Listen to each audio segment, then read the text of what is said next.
पुण्यातून एक खूपच धक्कादायक बातमी समोर आली आहे। पिंपरी चिंचवडच्या हिंजेवाडी भागामध्ये एका सोसायटीतील फ्लॅटमध्ये थेट घरातच गांजाची शेती केली जात होती।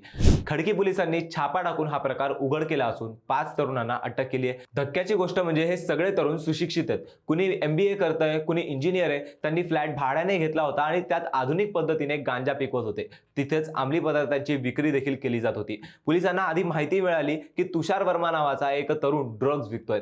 पोलिसांनी त्याला पकडलं। चौकशीत त्याने हिंजवडीतल्या फ्लॅटमध्ये गांजाची शेती असल्याचं सांगितलं। त्यानंतर पोलिसांनी त्या घरावरती छापा टाकला।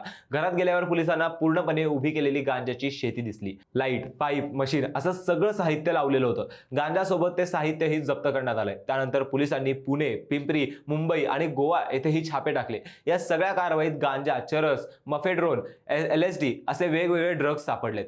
एकूण जवळपास 3.5 कोटी रुपयांचे अंमली पदार्थ पोलिसांनी जप्त केलेत। या रॅकेटमधील मुख्य आरोपीला मुंबईतून पकडण्यात आले। आरोपीला बँक खात्यातील सुमारे 8 लाख रुपयेही पोलिसांनी गोठवले आहेत।